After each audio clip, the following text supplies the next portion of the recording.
Alright, we're back to Ace Attorney Investigations. Ooh, here I should probably go ahead. I need to turn off notifications. Hold on, I'm a bad host. Can I even turn off notifications? No, hold on. Settings, notifications? Friends and chat, enable in your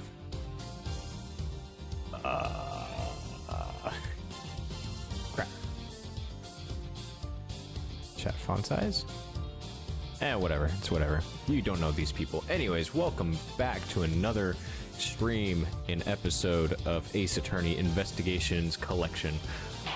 Last where we left off, we had, of course, foiled and discovered that our boy, the investigator who keeps getting misnamed by his trusty attorney, prosecutor, the prosecutor actually killed the detective.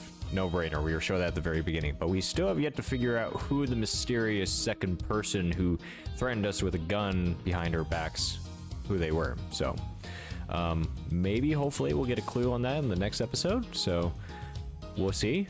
Until then, we're going to continue on episode 2, Turnabout Airlines.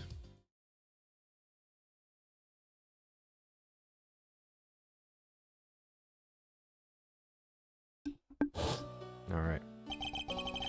The murder that occurred in my office.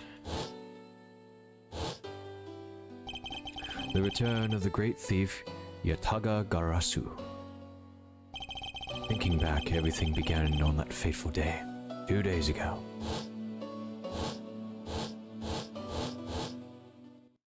Two days earlier. Oh, fuck. Oh. Okay. Oh, okay. So now we're going back in time. Yes, everything began high up in the air, 9,000 feet in the air to be precise. Thank you for flying GoU Airlines. We are currently experiencing some slight turbulence. We are asking all passengers to please return to their seats and fasten their seatbelts.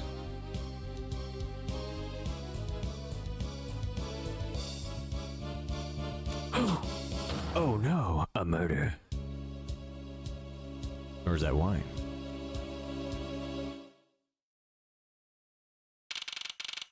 March 12th, 6:13 a.m. Flight G390, first floor lounge. Ugh. Oh. Oh, I drank too much. Ugh. Laid off of the cocaine. Why do I feel like I just woke up from a horrible nightmare? 6:13. Oh, because I was out cold for about 10 minutes. Slight turbulence indeed.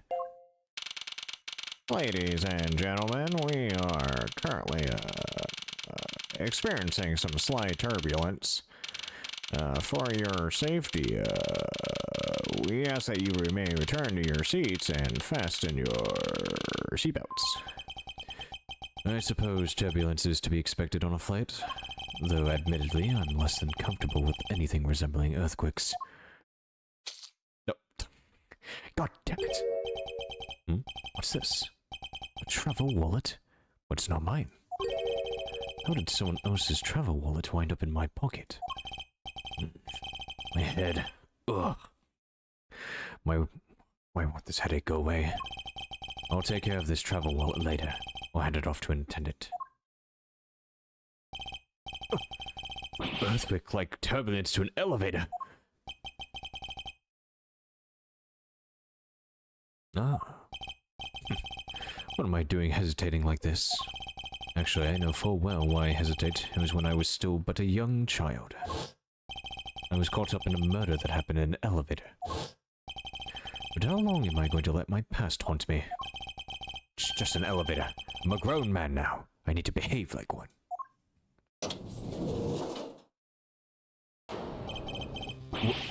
What the? What in the world happened? Is there something wrong, sir? I must ask that you please return to your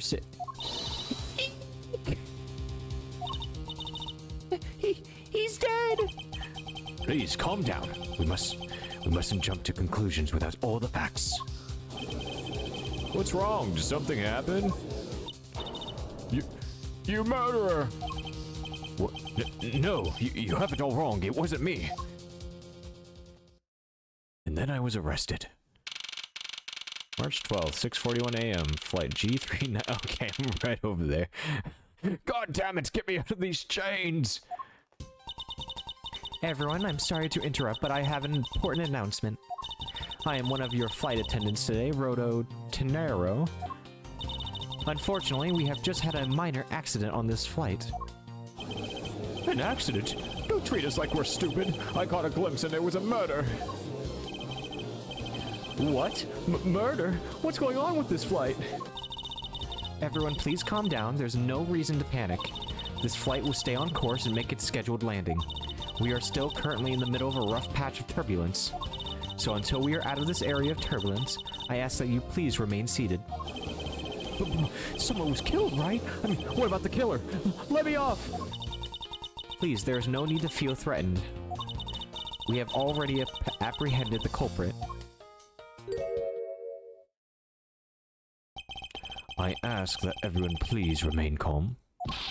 What the heck is he talking about? Why should we remain calm? My name is Miles Edgeworth. I am a prosecutor, and I assure you I am not the killer. Ha! Being a prosecutor doesn't make you incapable of murder, buddy. You listen here. I am not the killer. I simply found the body. So you say, however.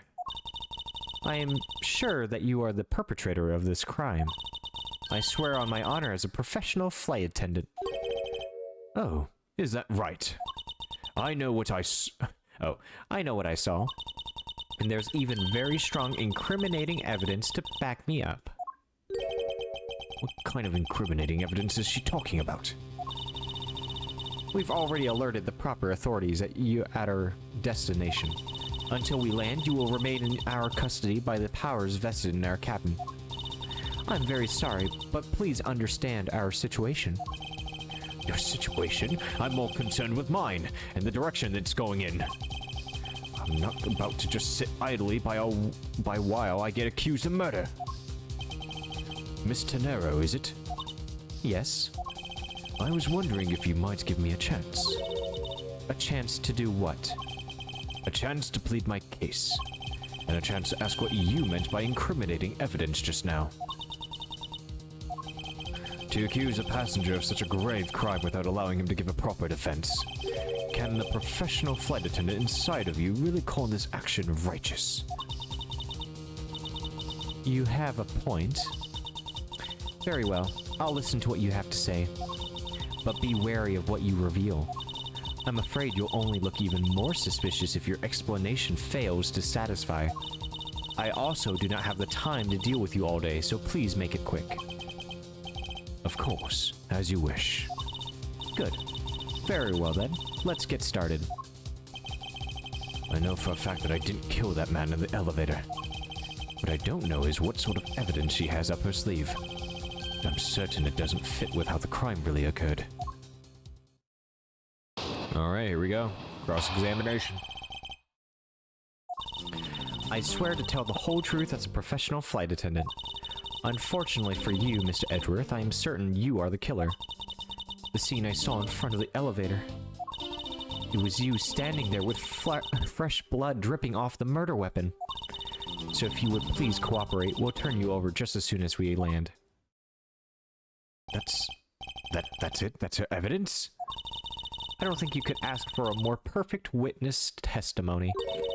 Wouldn't you agree, Mr. Edgeworth? Not really. It's hardly perfect when there's a gaping hole in it. Alright, first off, do we even have any... Alright, hold on. So what do we even have? Okay, so we have the travel wallet inside, which... Oh, we can't look. Crime scene note. Okay, so there's a bunch of money and a Go You statue? Interesting. And then we have a Go You Sky magazine. Details meals, movies, and other services inside. Okay. So not a lot, but probably soon find out. Hold it! Tell me, what exactly puts the pro in professional flight attendant for you?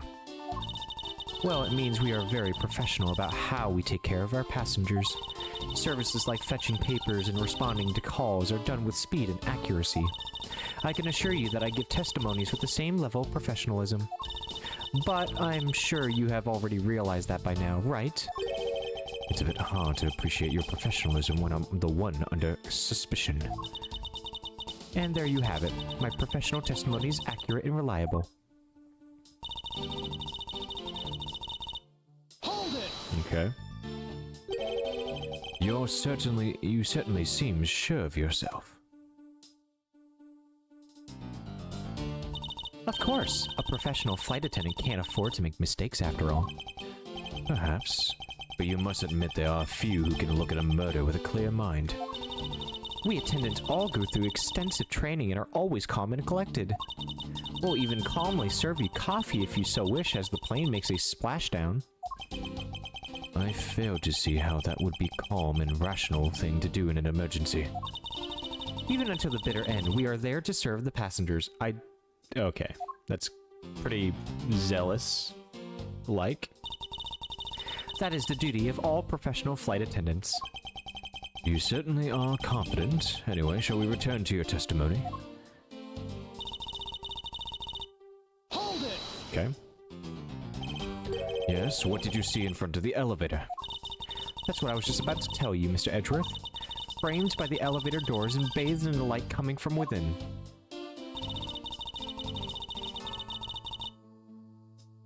It was you standing there with fresh blood dripping off the murder weapon. Okay, so I'm gonna go on an assumption that, well, first off, the only weapon in here is the Go You statue, which doesn't have any blood, so I'm gonna present that. Oh, never mind. Take a good look at this, for it will prove my innocence. Oh, okay. Actually, never mind. We actually don't know what the murder weapon is. Well, say something. I'm sorry. Yes, well, I gave it a good look, but no matter what angle I look at it from, I don't see how it will prove you didn't do it. I must have presented the... fuck me. Okay, let's just press it. The murder weapon dripping with blood? Really now? I swear that was the grisly scene I saw before me. Thank goodness it wasn't a passenger who saw, or there'd be widespread panic by now. As I recall, you were quite panicked yourself at the time. Excuse me? You were scared enough to misread the situation, accuse me of murder. Nonsense. Professional flight attendants cannot afford to be that flustered. I witnessed the murder scene and am now listening to your defense, all with a smile. Apparently, you also lie with a smile on your face. Interesting. Hold it! I'm not the culprit, and yet you would keep these restraints on me?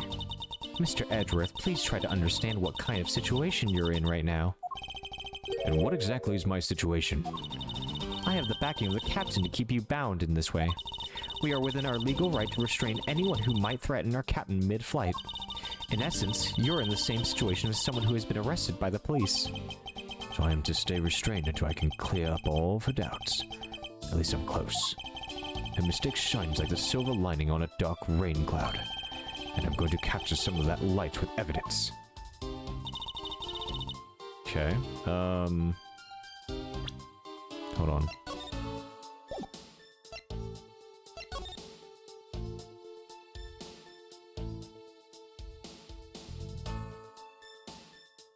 So... wait, so okay. Wait, hold on. Interesting. So I swear to tell the whole truth. Fortunately for you, Miss Edgeworth, I'm certain you are the killer. Seeing I saw it was you standing there with fresh blood dripping off the murder weapon. Well, do we know what the murder weapon is?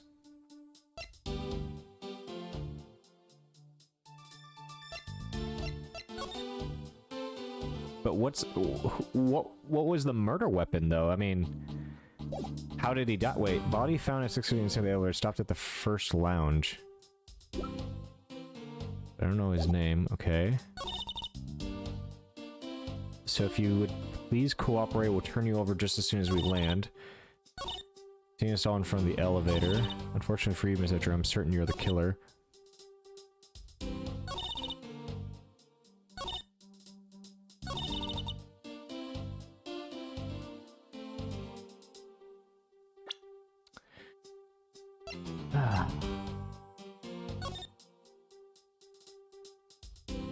Wait a minute, hold on. He died at 6:15, right? 6:15, flight itinerary, movies.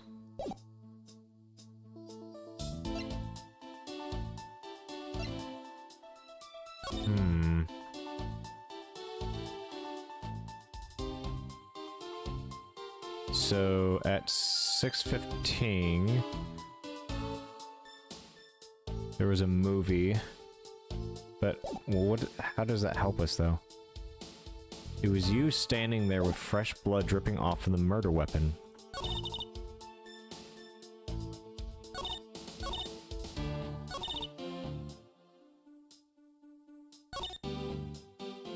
The scene you saw?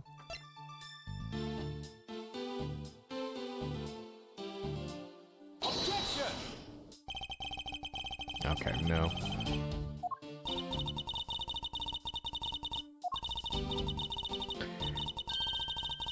I'm not working with a lot. Hold on. Okay, hold on. Zeus... Well, that's the thing, like... She claims that I was standing there with fresh blood dripping off of the murder weapon. I want to know what the murder weapon was. Hold on.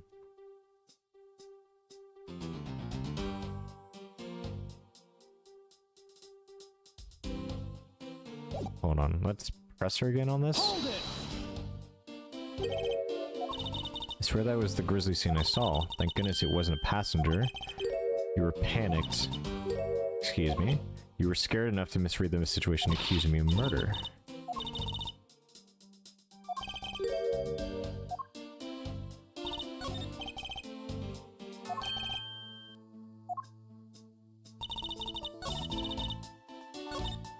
Swear to tell the truth. As a professional flight attendant. Fortunately for you, Miss Edger, I'm certain you are the killer. The scene I saw in front of the elevator.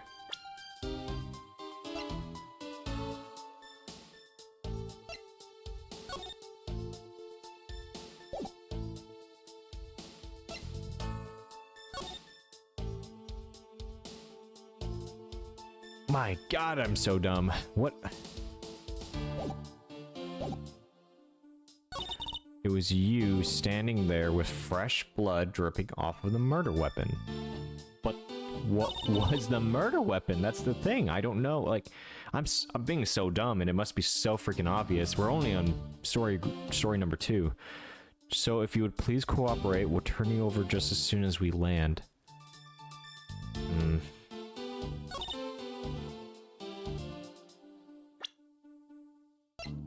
What evidence do we have? Details, meals, movies. We only have the wallet, the crime scene. What? So the gentleman's right there with the statue. Oh, well, I guess there is blood right there, actually. I didn't see that part right there. Okay. What's on the flight itinerary? Featuring items from the world's finest restaurants, treat yourselves to the cuisine of the gods. So the body was discovered at 6:15, which... Okay, so each one is an hour in between. Which means at the time there was a movie going on. Thank you for your service. We wish you have...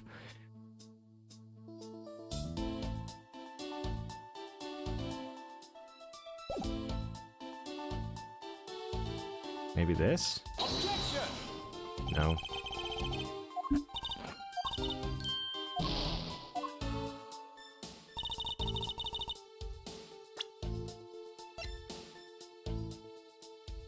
Is it the wallet? Objection! No? What? The wallet? Are you serious? Okay.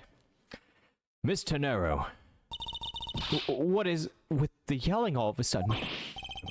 Force of habit. Well, it doesn't matter. Miss Tenero, you say you saw the murder weapon dripping with blood. Is that correct? Yes, all that blood. Drip, drip, drip. Just recalling that scene sent a chill down my spine. Sorry, but your so-called professional flight attendant training has failed you. What? I'd like to direct your attention to this. Do you know what this is? It's a travel wallet, right? Oh, okay. At the time that she saw the blood, it was actually the wallet that I was holding. Gotcha. But it looks a little big and bulky.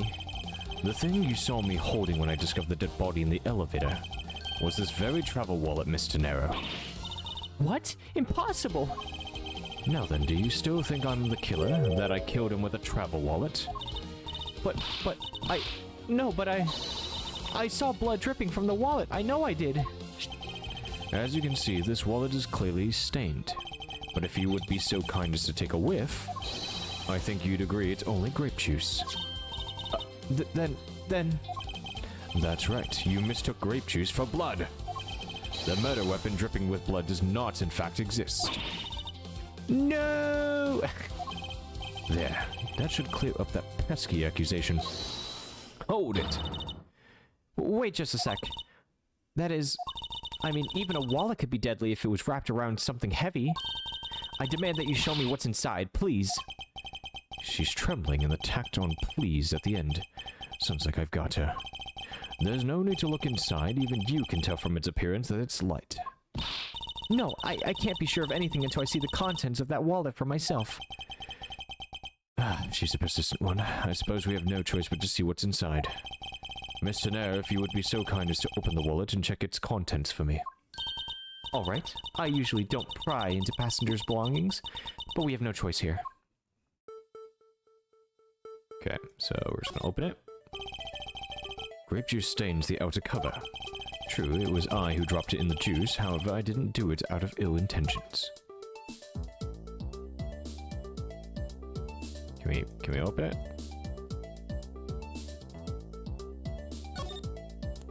There we go. It seems that this passport is all that's in here. As you saw, there's nothing but a passport inside. This renders your wallet was the murder weapon argument moot. Wouldn't you agree? Please, hear me out, Mr. Edgeworth. What is it now? Well, I was wondering, whose passport is it exactly? Can I take a look?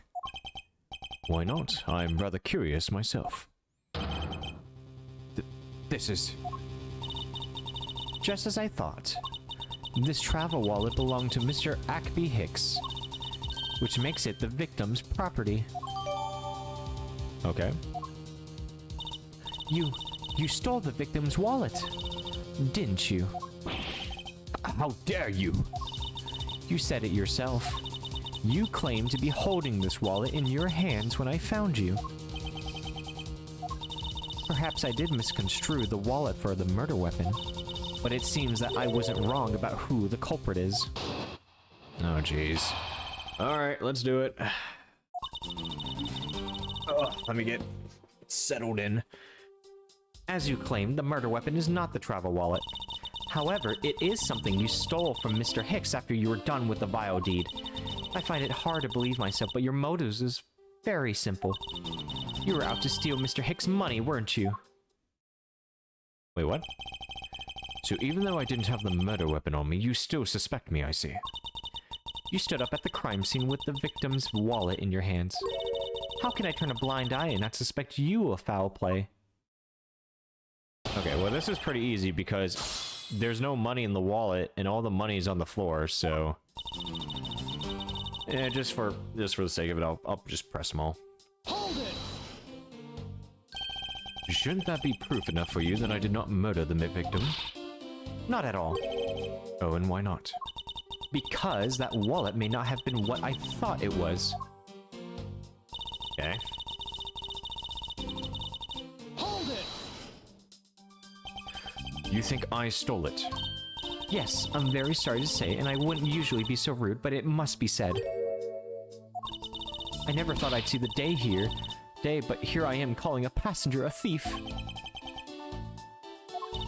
Maybe I should put on a serious face and say it more directly. I believe you removed the wallet from the victim's personage. It really doesn't matter how you phrase it. What I'd like to know is why you think I stole Mr. Hicks' wallet. Hold it! I don't think I have any sort of motive to speak of. I've never met Mr. Hicks before, and our only connection is this one flight. But that is more than enough of a reason. How do you figure? He was sitting in first class, and I think the implication is quite clear. You're out to steal his money, yep. Hold it! You think I was after his money? Where did that cockamamie idea come from? What kind of word is that? Edgeworth. I don't know what that word is. I'm too much of a peasant. True, you are also a passenger in first class, but I thought something was off about you in those deeply etched lines on your forehead. They're not lines. They're perfectly normal and a part of my natural face. I don't think I've ever met someone with such a terrible countenance on a flight before. And that's when it hit me. You have the face of someone with money trouble. She really is making a fool of herself pursuing this line of logic. I should spare her and present the piece of evidence that contradicts her testimony. Yep, so she claims that we're in it for the money, but the problem is all the money is on the floor. Why the fuck would we just throw it on the ground? Objection! I wonder if I might get a word in, Mr. Nero. What is it now? Mr. Nero, I wonder if you noticed the contradiction within your own testimony. What are you talking about? It's simply impossible that the motive for this murder was monetary theft. One glance at the crime scene should have told you that.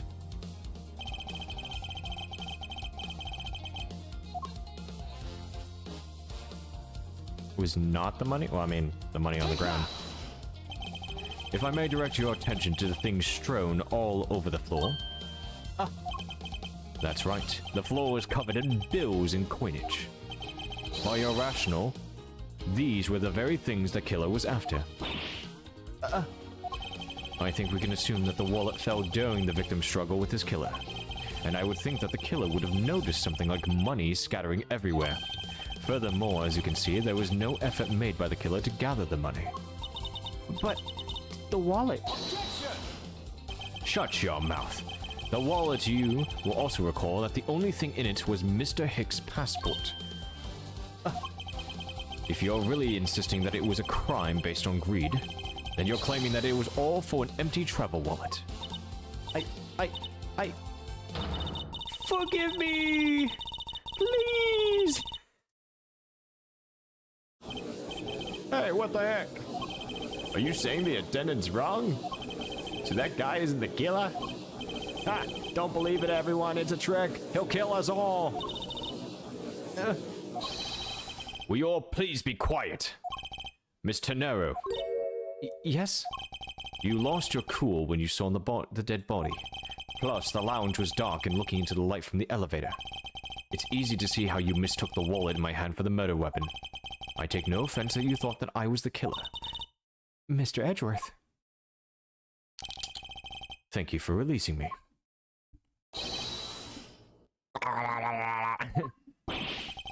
What is it now?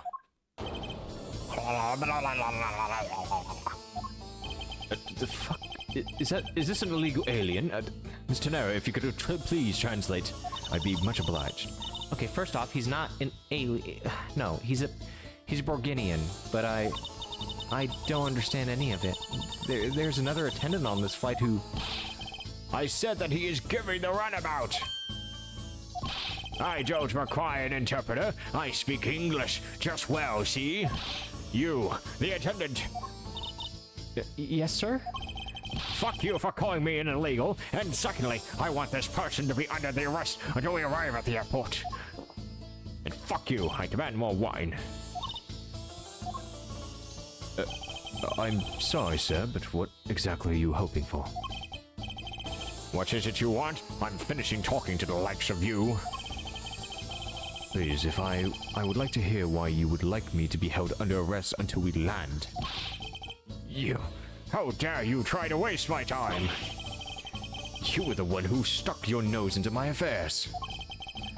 I wanted to spend even at least one more second with my precious art. I have no time for other things. I know what you are. I see through you.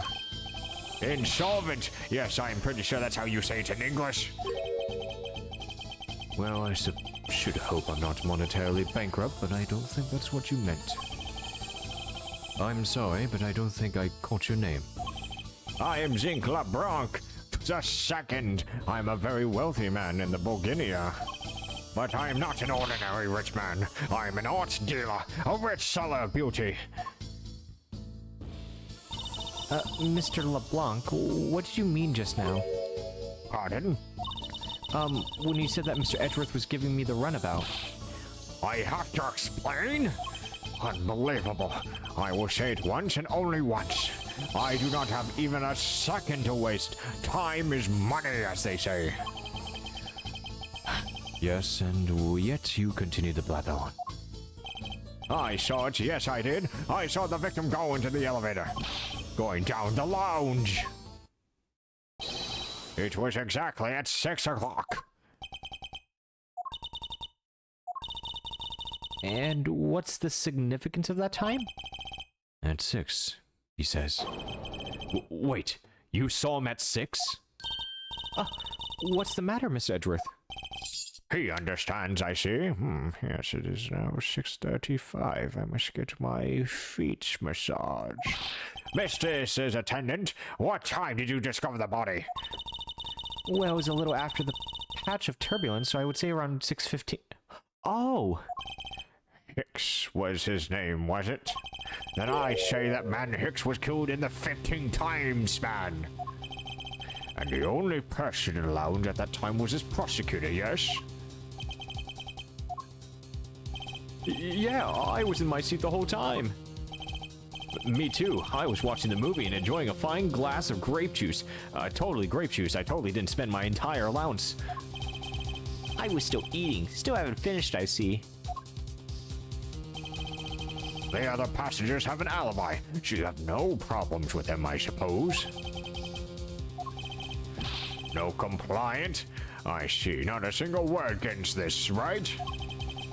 I have no way of discounting what you have put forth at this point, but it wasn't me. Oh, so you say. But do you have what you say, the evidence? Mr. Edgeworth, are you really culprit after all? Mr. LeBlanc, I suppose you're quite certain in what you saw. Enough to give testimony.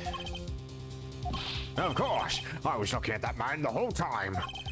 He was playing with that annoying little, small machine the whole time. Machine?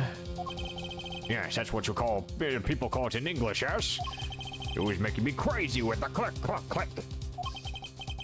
From that description, it sounds like some sort of small computer. I believe what Mr. LeBlanc is talking about is a cell phone. I have to say that I did see him playing with it quite a bit on myself. A simple cell phone? A laptop or organizer I can see, but that's kind of low budget. I hate that noisy little machine in his hand. Not a fragment of beauty. All it produces is ugly sounds. Anyway, I know what I saw. Mr. Nero? Yes? I was wondering if I might be granted permission to examine the crime scene. What? You want to examine the crime scene? If you grant me a little measure of time, I'm sure I can produce the real culprit. I don't like the sound of that. Fox in the duck pen. Yes, I think that is how you say it in English. It's Fox guarding the hen house, and I believe my innocence was proven earlier. And if I'm given the chance, I can clear all the remaining doubts.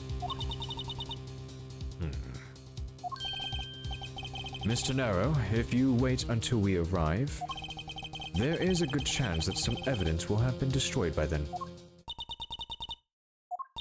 I understand. Let me see what the captain has to say. Huh, this should not be approved.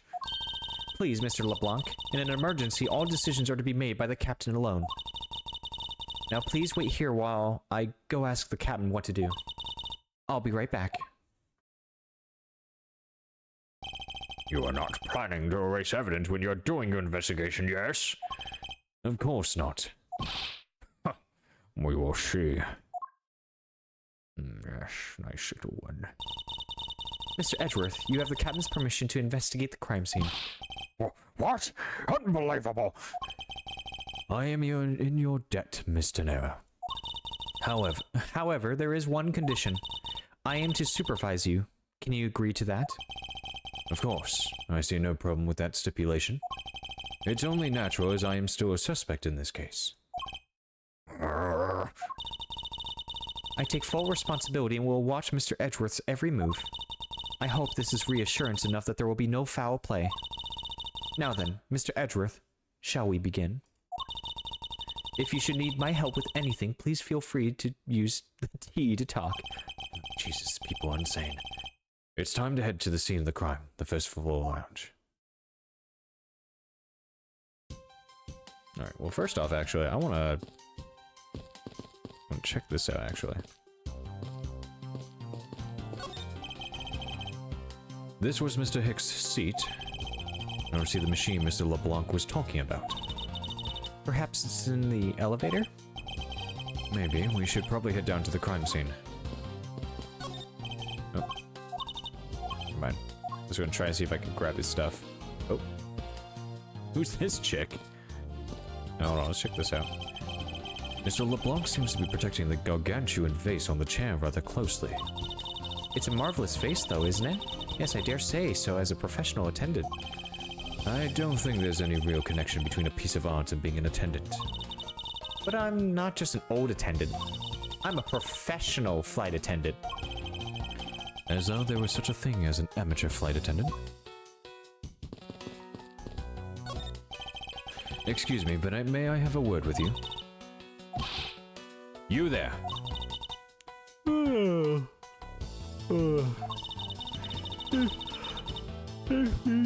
Something, please ask Miss Rhoda over there, okay? What the? Hey! Hey, wake up! I'm terribly sorry that she's being so rude, Mr. Edgeworth. No need for you to apologize. I just find it hard to believe she's asleep on the job. If I were her boss, I'd see to it that her salary was cut so low that it was in the red. Interesting. Oh, no. Let's go down the elevator. In order to preserve the crime scene, I'm afraid the elevator is not in service.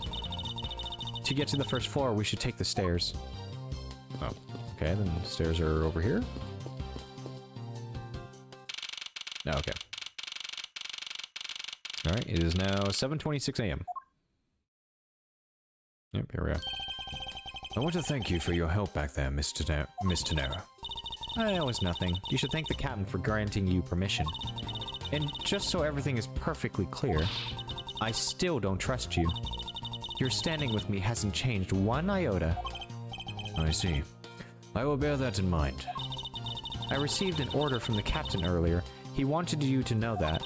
We reserve the right to stop your investigation if we feel you are not making progress. And when we do, we ask that you please return to your seat at that time.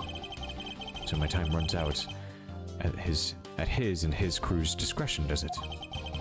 I have to find a way to discredit Mr. LeBlanc's testimony before time runs out. I understand. By the way, is there any place you can think of where the killer might hide on board? I don't think so. After every first-class passenger was accounted for at his or her seat, we made a thorough search of the plane. As for the business and economy class, no one can move between those two classes in first class without a staff keycard. And we found no record of a keycard being used at all. Which means that I have a first-class killer on my hands. At least I know that much for sure. And one other thing. No one else has been allowed near his crime scene since the murder was discovered either. Alright, here we go. Now then, let's get started. But where should we start from? Let's start with Mr. LeBlanc's statements. The crime occurred between 6 a.m. and 6:15 a.m. During that interval, the only person in the lounge was myself, which would make me the prime suspect. However, since I did not kill Mr. Hicks, it means that the killer was around somewhere. If we are to believe what you say is true, then yes. The first order of business will be to gather information to win your trust. Okay, so first off, let's check this out. What floors does this elevator service? Only the first and second, although it can also go down to the cargo hold. However, that requires a flight crew keycard. So the only floors accessible to passengers are the first and second. Huh. Interesting. I won't rest until I've inspected every suspicious-looking nook and cranny. Alright, well first off, let's check him out. There's something sticking out of his pocket. Hope he won't mind if I take a look at what's inside. It's a picture. Looks like it was taken inside of a building somewhere. Okay, souvenir. Check this one out. What is this? Sinister-looking figure on the floor here. Oh, that's a piggy bank of our company mascot, Captain Ugo. It's just one of the many pieces of merchandise we sell at our in-flight shop. This bank is a limited edition and is so popular that we're down to our last one.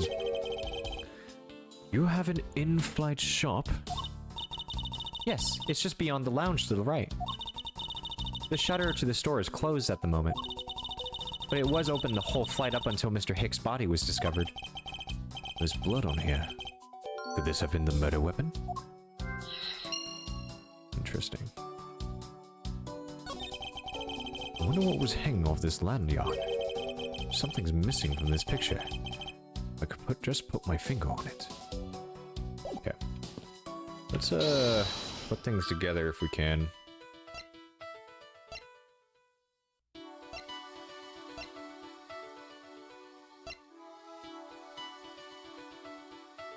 I mean, yeah, let's not deduce just yet. Check this out. Glasses and candles thrown into disarray by the turbulence. It's been a while since I've seen this big of a mess. It's terribly embarrassing, but I thought it was an earthquake for a second. And I frantically started searching for gas valves to shut off. I guess the shaking of the plane was bad enough to be mistaken for a real earthquake. Not that I would know, since I was unconscious for most of it.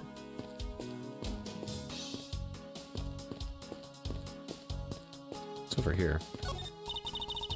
This door leads to the flight attendant's room, but please understand that it's off limits to unauthorized personnel. The room is giving off the scent of women's perfume. One would think that perfume would smell great, however to me it simply smells. Not that I have an interest in what lies beyond this door. Perhaps we should return to the investigation, Mr. Edgeworth. Mr. Edgeworth? Sorry, I was spaced out for a second there. These bottles and glasses must have been broken by the turbulence. There's quite a bit of broken glass here. Please be careful when passing through the area. Thank you very much for the warning, Mr. Edgeworth. However, no matter how kind you are towards me, know that it does not clear up any suspicions I have about you. I wasn't warning you for the sake of clearing my name. Okay. This grand piano is the pride of this plane. It can play the music of whatever CD we insert into its CD drive. Wait, it has a CD? That's not a piano, it's more like an overgrown music box. Ah, but it's keys to press along with the music as though there really is someone playing it. Some people have entirely too much money to waste on overly complex toys. Yeah, that's kind of stupid, not gonna lie. What or who is this? This is a bronze statue of the founder of GoU Airlines, Mr. Ugo Hughes. The one on the left is of when he was in his 40s, and the other is of him in his 80s. Did the man age at all over those 4 decades? Maybe I need to squint more.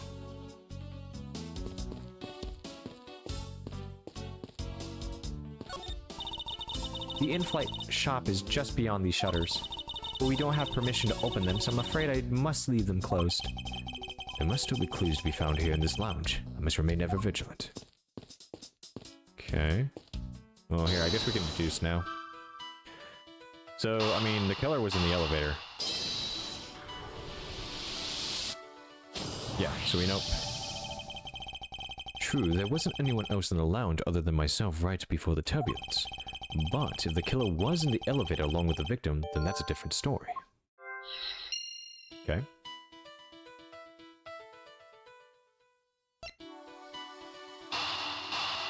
Let's try connecting that. Oh, no. Yeah, I guess not. So, if only I could prove that the killer rode the elevator with Hicks. Okay.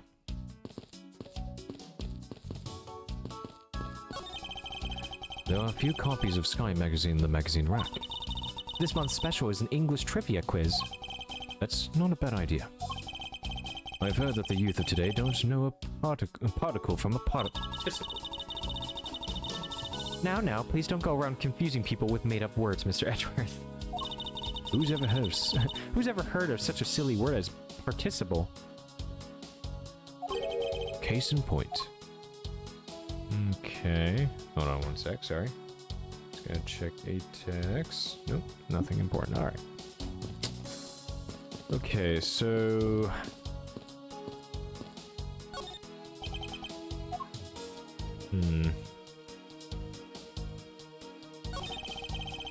I doubt anyone was expecting to find a dead body in an elevator on this flight. So, Mr. Hicks, he's really dead? Yes. She's trembling, although I can't fault her for that when there's a corpse right here. Mr. Hicks, if you're really dead, then please answer yes. I see she's over the trembling now, although a new symptom seems to have appeared. Anyway, I should focus on the victim's body. Let's see. There's blood on the back of Mr. Hicks' head. Could this be at the cause of death? He appears to have been struck very hard. Even his glasses are broken. Okay, well we got that now, so we can deduce that. So the murder weapon and blunt force trauma. Perfect. A statue with blood on it lying next to the body of a man who was beaten to death. Oh, Mr. Edgeworth, I think I figured something out. Oh, finally. You actually have 2 brain cells. The way the blood is on this, it looks like it matches up with the wound on his face. I mean, head. Well, you're fucking ditzy. Okay. Well, aren't we deserving of the Master of the Obvious title? Well, what do you think, Mr. Edgeworth? Don't you think that's worth investigating? It would appear that this figurine is a murder weapon. Oh, I just knew it! I mean, I can't think of any other connections. Perhaps Master of the Oblivious would be more befitting. Or idiot. Okay.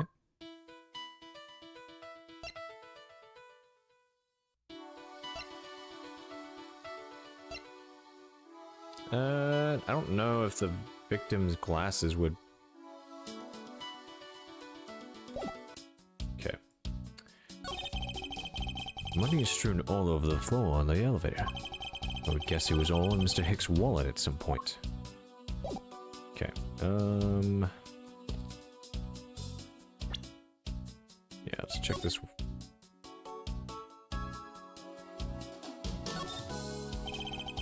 I suppose this is where you insert your coins. I have to say, for a piggy bank, it's made rather well.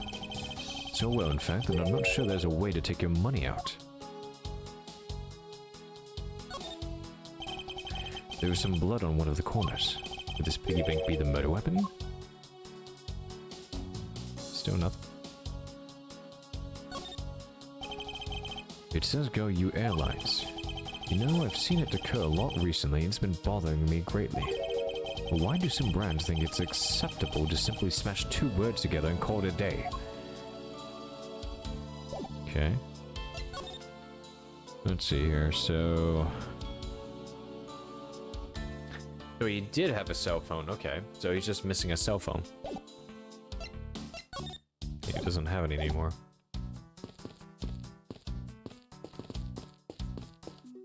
Well, here.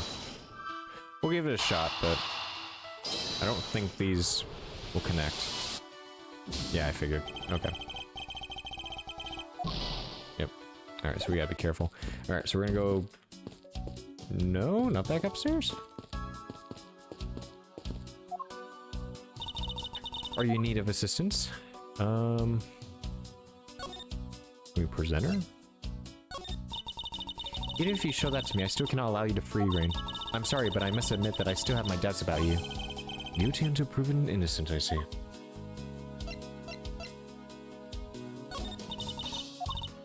Okay. What about this? No? Nothing? Okay, Captain's permission. Mr. No, I'd like to ask you about the investigating the lounge. As long as you have the captain's permission, I can't stop you from looking around. If you could pass a message along, tell him I'm grateful for his spirit of cooperation. I will. However, please realize that you are still under suspicion. To be honest, I still have my doubts about you. Of course, and I take no offense. Do you really understand what I'm saying? Yes, verily. Verily. Do you think pinky swear you do on your honor as a professional prosecutor? I pinky swear I do on my honor as a professional prosecutor. Well, I guess that settles that. I feel my honor as a man slowly diminishing. I was wondering if you noticed anything, Mr. Nero? Yes, I can't help but notice the sad atmosphere in here. Yes, it is a rather tragic crime. I'll say, robbing the poor man after bludgeoning him to death, talk about rubbing in the salt. I believe I mentioned this earlier, but no money was stolen from Mr. Hicks. Oh yes, you did. Sorry for the accusation. But I still insist that there is something off or missing from when he was at his seat. Oh? Something is missing? I can't forgive someone who would do this to a passenger of mine. I swear as a professional flight attendant that I will capture the culprit with my own hands. I promise as a prosecutor to solve this case with logic and deduction. Should go over all the leads I've collected so far and one more time. Key to solving this lies at the intersection of my logic and the evidence.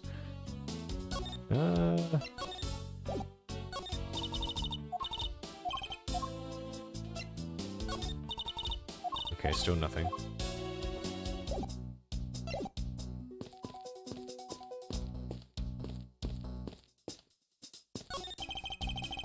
A pity that a bronze statue knows not when good drink has been spilt at his feet.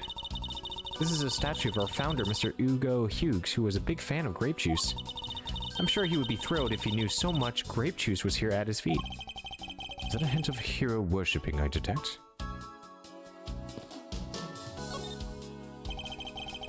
There's some spilled grape juice in front of the elevator. I assume it was spilled during the turbulence. Oh, we must clean that up or someone might get hurt. Aha! What is it, Mr. Edgeworth? I found some very important evidence. It's the footprints, we know. Take that! What is it?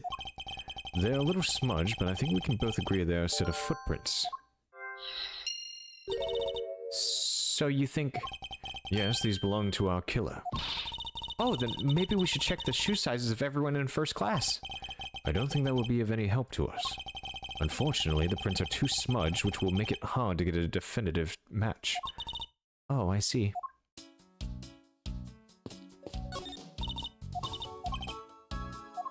Oh, we still can't go in?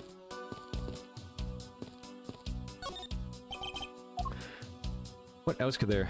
Oh, wait.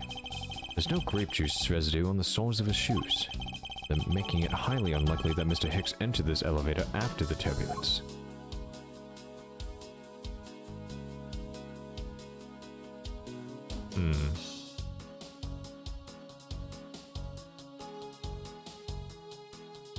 Doesn't seem to be anything else. And we... Oh?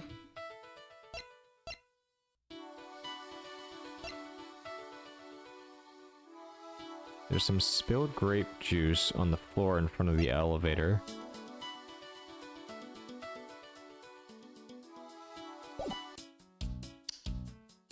Okay. Let's talk to her, maybe. Okay.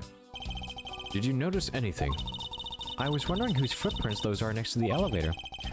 I'd say the killers, wouldn't you say? Even if they aren't, I'm sure they are a vital clue to solving this case. Oh, maybe there are other clues waiting to be found in other places. Come on now, Miss Edgeworth, let's go find them together. A word of advice, nobody likes a credit thief, so stop stealing my lines! Okay. I mean, can we not go? Damn. Alright. This toppled over chair, yet another victim of the turbulence. Ah, no! Look at all the grape juice staining the back! You may not look it, but this chair was extremely valuable. It was? Yes, it was used when the Rocker Pals came to our to tour this plane. The Rocker Pals leader sat in this very chair. I'm sorry, but what are these Rocker Pals? I can't believe you've never heard of them. They're all the rage. The Rocker Pals are an extremely popular international band. They added the Pals part as they became more popular, especially among teens. Ah, that explains it. I'm not really one for the music of today. Maybe I should ask Detective Gumshoe about them later. On second thought, I can already see how confusing the conversation would get.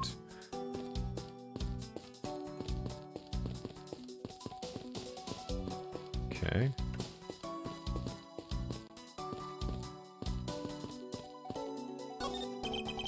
These counter windows offer a glimpse of the sky, but these clouds, they tell me nothing. Mr. Edgeworth, you look like you're talking to the clouds. Is that so? Then tell me, what do you suppose I say to them?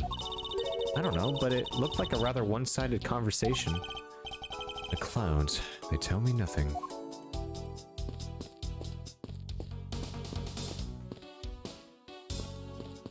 Okay, there's really nothing else, so... Alright, well, I guess it has to be the spilled juice, because it's coming from that direction. Yeah, okay. I have it. I'm sorry, but I don't understand, Mr. Edgeworth.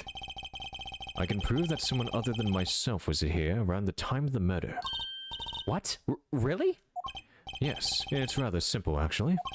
The proof is in the pudding, or rather the grape juice in this case. These footsteps here confess to me this very fact, that someone exited the elevator alive. Seeing as how the victim is dead, that would mean a second person. But couldn't the footprints be from Mr. Hicks himself? Ah, but if you take a look at our victim's shoes, you can see the soles are spotless. Which means... Mr. Hicks wasn't alone in the elevator. In fact, it's quite the opposite. There was actually one other person inside the elevator. Okay. So, can we...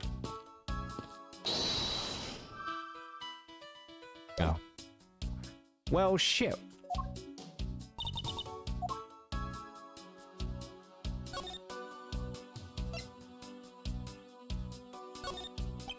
If these footprints do in fact belong to the culprit, then I would say I was very careless to leave them. If I was a killer, I swear that as a professional killer, I never leave footprints behind. That's all well and good, but I'm afraid it's of little use in our pursuit of the killer. I feel like I'm still missing a link or two.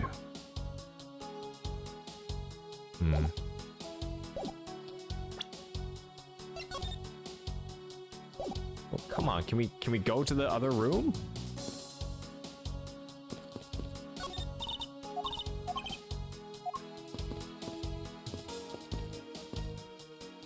There's gotta be something else I'm missing.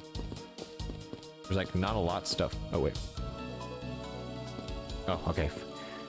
I was like, wait, did I activate an animation? Alright. Nothing, nothing, nothing. Okay, so we've discovered everything here.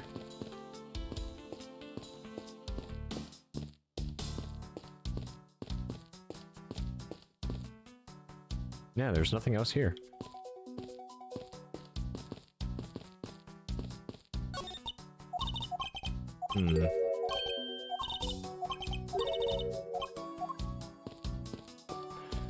There's something else I have yet to discover.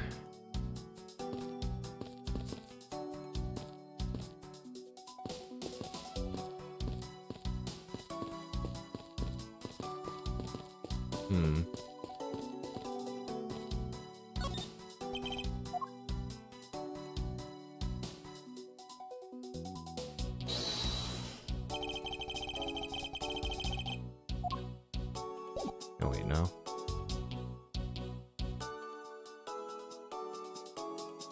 Oh wait, I can deduce this. Hold on. Mr. Hicks' machine is nowhere to be found. His machine? His cell phone, Mr. Nero. Ah, so I guess, because it's not here. Yes, I think we can safely deduce that the killer took it. Alright, we completed the first investigation. And I'm full health again, baby! What's going on over there? La la la la la. La la la. La la la. Okay. Unforgivable. This is unforgivable. Do you understand what I'm saying? The movie is late. It is the same level of bad as if the plane arrived late. But like, the movie? What? I will not talk to you anymore. You're just wasting my time. What is the matter, Mr. LeBlanc? If there is no emergency, please return to your seat, sir. Do not tell me what to do. I need not to sit down. Well, Mr. Prosecutor, did you prove you are innocent yet? If you would like, I will prove my innocence to you right now. What? Nonsense! Are you saying my eyewitness testimony is mistaken? Not mistaken, merely that there is room for doubt. I'd be most honored if you could please tell me what you saw in detail once more. Fine. Shoot yourself. Alright, here we go. I am certain I saw Mr. Hicks enter the elevator. It was when the needles on my pocket watch pointed to the 6 and the 12. The body was discovered 15 minutes after that in the lounge, yes. Then you, the only person in the lounge at the time, must be the criminal. Mr. LeBlanc's conclusion seems to make logical sense. After all, the only person in the lounge at the supposed time of the murder was me. So, my eyewitness testimony, if you think you can decide, then come, let me see. Hurry, do I look like a man who's having the time to wait for you? Why is he so irritated? I'm the one accused of murder here. Anyways, I must find a way to discredit Mr. LeBlanc's account somehow and fast.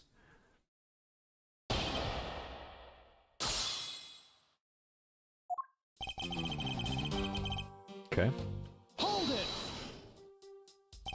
Mr. LeBlanc, were you able to get a good look at the inside of the elevator at the time? Of course, I saw what was inside. And you are sure that the victim was in the elevator alone? Yes, the only other persons inside was that Mr. Hicks man. This last outburst is a bit too important to let go.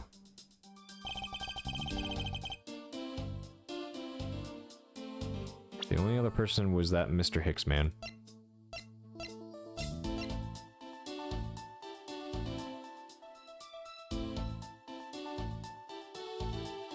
I mean, we'll present that after we press him. Hold it! Was he really alone? Of course, I'll bet even 1 cent. A cheap ante for a cheap testimony. But if that's how you want to play it, I'll happily take your 1 cent. Hold it! I assume the pocket watch in this case is the one you keep checking, is that correct? Oh, you notice, sir. Yes.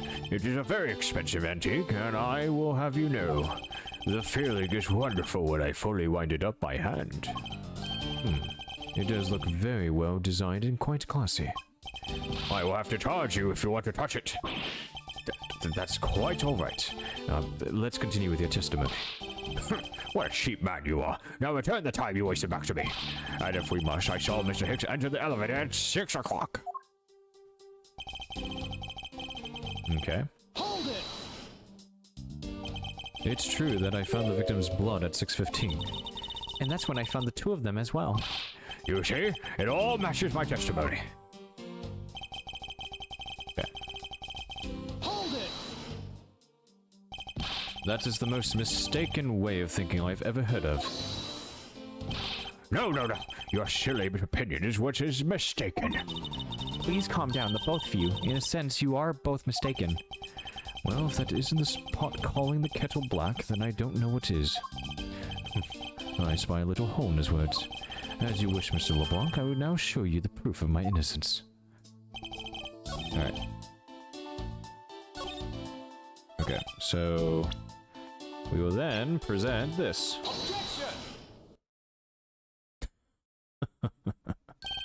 Mr. LeBlanc.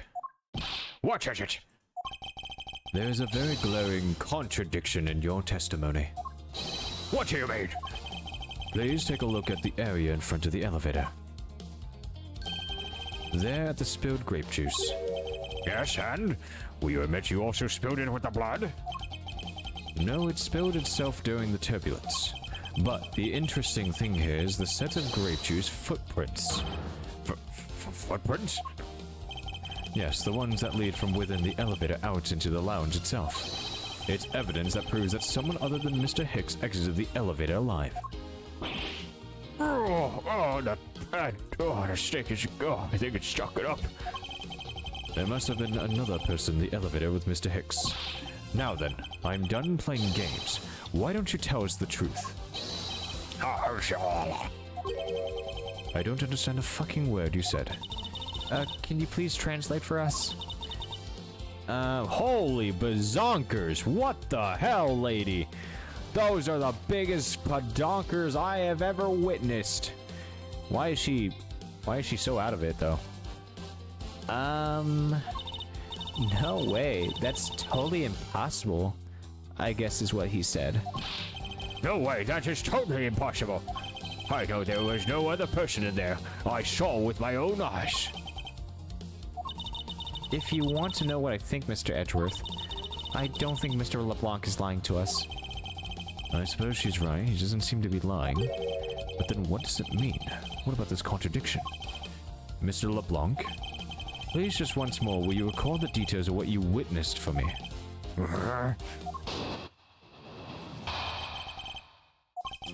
I was very upset when Mr. Hicks passed by my seat. I was always checking the time over and over again. I happened to follow that man with my eyes when he passed me, and I saw clearly into the elevator he was entering. But I swear, there was no one else inside. No one. Mr. LeBlanc, if you would please calm down. What? Don't you dare you to have an issue with my eyewitness testimony? No, not at all. Please forget I said anything. Yet again, he doesn't appear to be lying. But I can't let this testimony stand as the truth. Alright, guess we're pressing.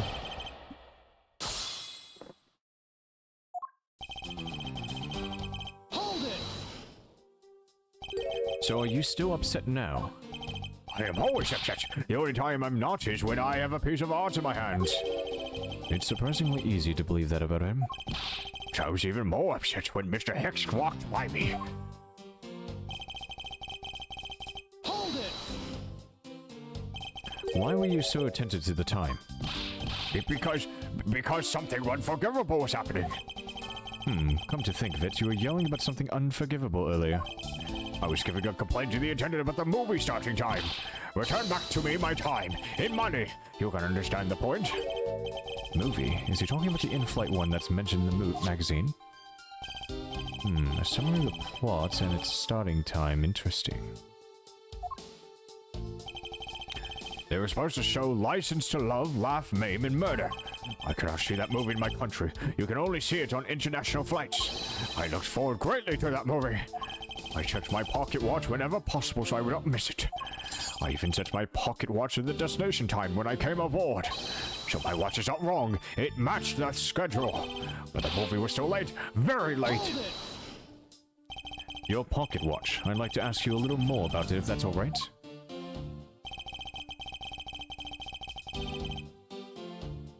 Okay. Hold it! So this movie you mentioned, is it the one listed in the Sky magazine? Yes. I was so looking forward to watching License to Love, Laugh, Maim, and Murder. Miss Sonero, was this movie shown on this flight? Yes, it was shown at the scheduled time. Isn't it possible you simply slept through it by accident? Nonsense, you doubt me? No, now stop pointing at me like that. Odd, how did he miss a movie that he was clearly hoping to see? I checked my watch a great number of times. That much I know for sure. Oh, hold on.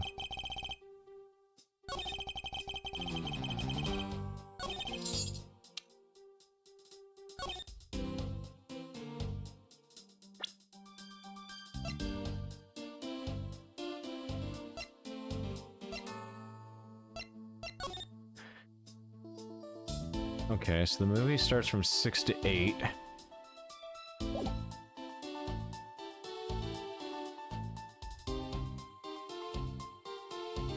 Didn't he say that he was, I'm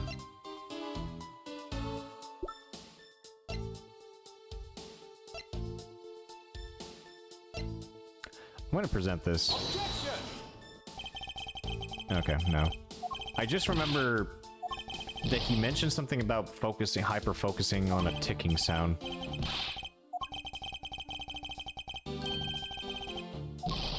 Okay.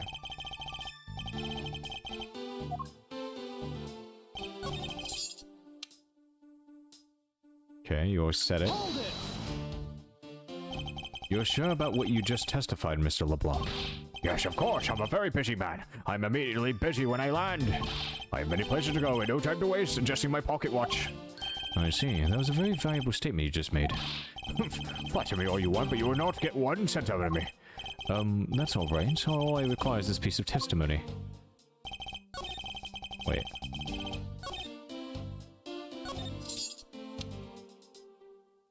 I always set, my watch is set to my destination's time. I always set it when I board the plane.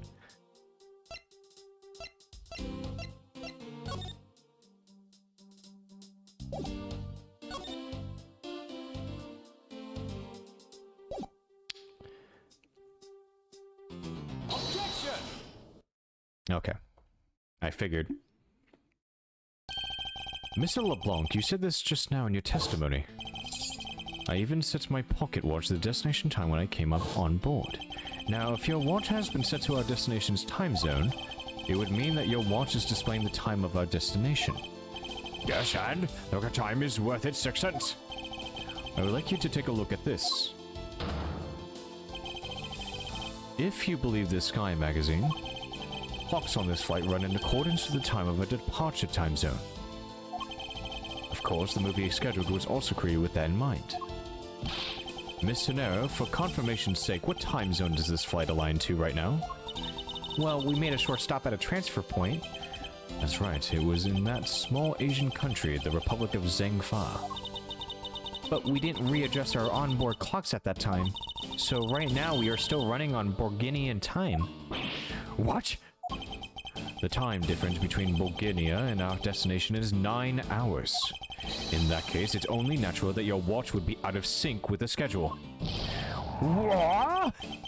Further, with your analog watch set to our destination's time, it would appear to be running 3 hours fast when comparing to the flight. Okay, so then... Wait a minute, so then... If he thought it was 6 o'clock at the time that he saw him, then it was actually 3 o'clock. Or, yeah, that would mean that it was actually 3 o'clock, I think. It also changes everything about your testimony, and you can bet 1,000,000 cents on that. In light of this information, it means you saw Mr. Hicks 3 hours prior at 3 a.m. No! My 1,000,000 shirt! This should clear up all of the remaining accusations. So, this basically widens the time frame for the time of death, right? Yes, because Mr. LeBlanc saw the victim enter the elevator at 3 a.m. It means that the time of death could be anywhere from 3 to 6:15 a.m. The question now is, where was Mr. Hicks during that time span, and what was he doing? I've got something to say. And you are? Yeah, oh, I'm Cammy Meal. I'm a flight attendant. And what is it you wish to say? Well, I think your story's a little different from how I remember it. What do you mean, Cammy? I saw Mr. Hicks sitting in his seat at 5 a.m., you know. What? Wait, so how could you be so sure of the time? Oh, that's right. He pushed his call button while we were parked at the transfer point. Ah, the stop we made for refueling and cargo transfer in Zhengfa. Yes, it was from 4 to 5 a.m. according to our clocks. And during that time, did any of the passengers leave or did any new ones board this flight? No. Not a single person got off or on in Zhengfa. What about the flight crew? The few who were handling the cargo transfer might have temporarily gone on and or off, but eventually everyone, including Cammy and myself, came back on the plane. So basically I can assume that no one left or got on since our initial takeoff. Interesting. I should keep that in mind. Yeah, and I answered his call. I can tell you Mr. Ackby Hicks was there at his seat when we took off again at 5. Alright then, and that puts the time of the murder between 5 and 6:15. Okay, now, what time did you come down to the lounge, Mr. Edgeworth? I remember coming down here almost as soon as we left the Republic of Zengfa. You were here the whole time from 5, yes? Then you are the one who could have been a killer. Mr. Edgeworth, were you really here in this lounge the entire time from 5 a.m. onwards? Unfortunately, yes. But then how do we explain the footprints? Is not that obvious? This man waited for Mr. Hicks here in this lounge and wanted to kill him. And then he put the corpse into the elevator. That is when the turbulence happened. My witness testimony may have been mistaken, but what time I saw Mr. Hicks enter the elevator on the second floor does not matter. Because the entire incident concluded here in this lounge. Everything happened in this lounge? Is that what you really believe, Mr. LeBlanc? Do you have another idea? I simply believe that there is something out of place in the scenario you presented. Is there something that can tie this crime to a location other than this lounge? Oh yeah, the footprints. These footprints, in which direction do you think these are headed? That would be the in-flight shop. Correct. They are headed in the direction of the shop. But they look disconnected, and all of a sudden...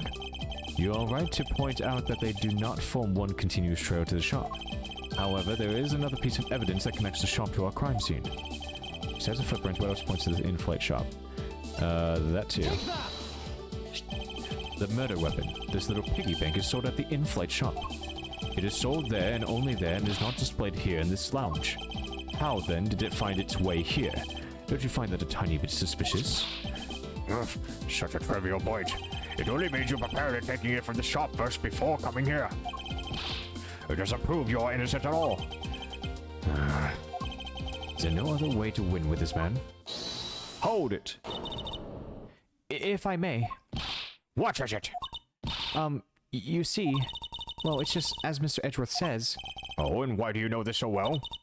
Well, it's just that piggy bank was there in the shop. I saw it with my own eyes. And when was this? It was maybe around 5:40 a.m. Isn't that just before we hit that patch of turbulence? That's right. You were in the shop just before the turbulence? Yes, I was. Come to think of it, Mr. Nero, when I found the body, I believe you came out of that door. Yes, I did. And what is beyond that door? That's the flight attendant's room.